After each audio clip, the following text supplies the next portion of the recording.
आम आदमी पार्टी के सीनियर वाइस प्रेसिडेंट अनुराग डांडा ने रविवार शाम को पेवागे गांव सारसा में जनसभा में मुख्य रूप से शिरकत की। कार्यक्रम का आयोजन लीगल सेल के प्रदेश उपाध्यक्ष गैल सिंह संधू ने किया।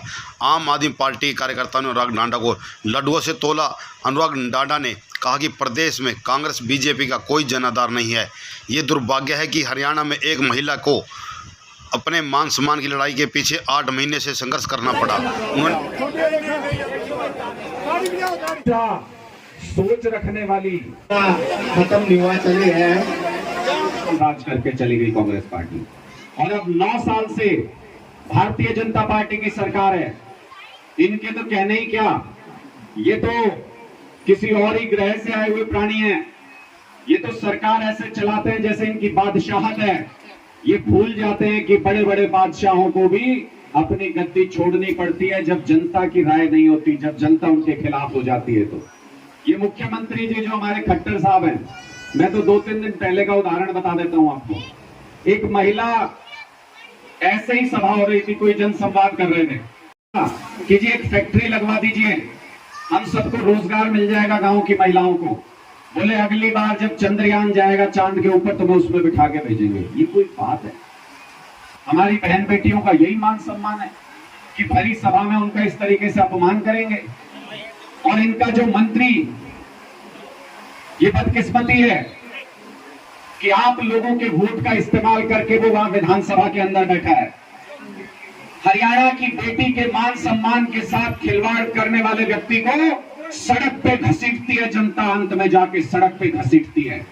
ऐसा व्यक्ति विधानसभा के अंदर बैठा है, हमारे मुख्यमंत्री की शय पर मंत्री बना बैठा है। 8 महीने तक संघर्ष किया उस बहन ने, 8 महीने तक अपनी इज्जत, अपने मान सम्मान के लिए संघर्ष किया, तब जाके चार्जशीट फाइल हुई। ये मुख्यमंत्री जनवरी में कहते थे कि अगर सबूत मिला तो मंत्री पद से हटा दूंगा। आज जब पुलिस ने जांच की, सारे सबूत मिल गए, चार्जशीट फाइल हो गई, तो आज मुख्यमंत्री जी कहते हैं नहीं हटा सकता। क्या कमजोरी है मुख्यमंत्री, क्या नस दबा रखी है मुख्यमंत्री की? कौन सा ऐसा भ्रष्टाचार है जिसमें दोनों शामिल हैं?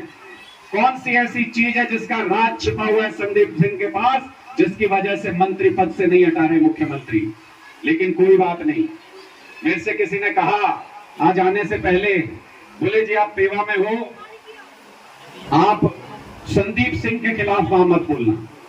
मुझे किसी ने सलाह दी, मैंने कहा कि बहन बेटी के मान सम्मान के साथ जो खिलवाड़ करे, मैं अपने घर के अंदर भी सीना ठोक के बात कर सकता हूं। ये तो पेवा की जनता है जिसके वोट को धोखा दिया उस मंत्री ने।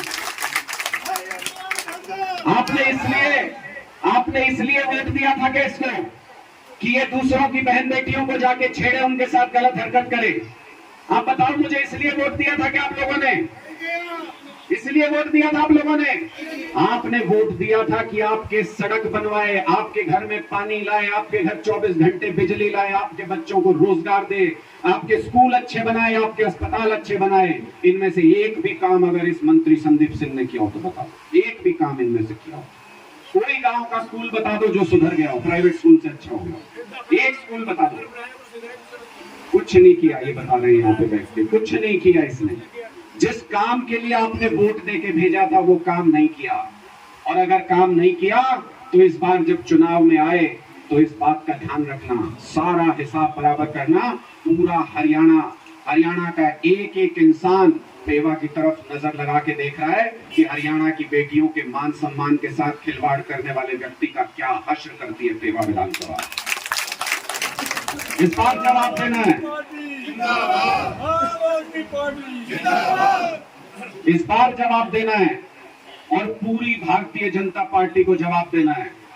लेकिन ये भारतीय जनता पार्टी जो तानाशाही कर रही है आज के दिन में, सिर्फ बीजेपी जिम्मेदार नहीं है इसकी उतनी ही जिम्मेदार कांग्रेस पार्टी भी है। मैं क्यों कह रहा हूं कांग्रेस पार्टी इसकी जिम्मेदार? जब विपक्ष कमजोर हो जाता है तो सत्ता पक्ष तानाशाह हो जाता है। 31 विधायक बैठे हैं कांग्रेस पार्टी के विधानसभा के अंदर, 31 विधायक। मैं चुनौती देता हूं, अगर आम आदमी पार्टी का एक भी विधायक विधानसभा के अंदर होता तो संदीप सिंह मंत्री नहीं होता, वरना विधानसभा नहीं चलने देते एक दिन के लिए। 31 विधायक बैठे हैं कांग्रेस पार्टी के। भूपेंद्र हुड्डा जी के घर की दीवार मिलती है संदीप सिंह के घर के साथ, कहते हैं नैतिक आधार पे इस्तीफा दे दो। अरे भूपेंद्र हुड्डा जी नैतिक आधार पे अपने घर से निकलते, उसके घर के सामने धरना देते तो समझ में आता कि विपक्ष की आवाज हो।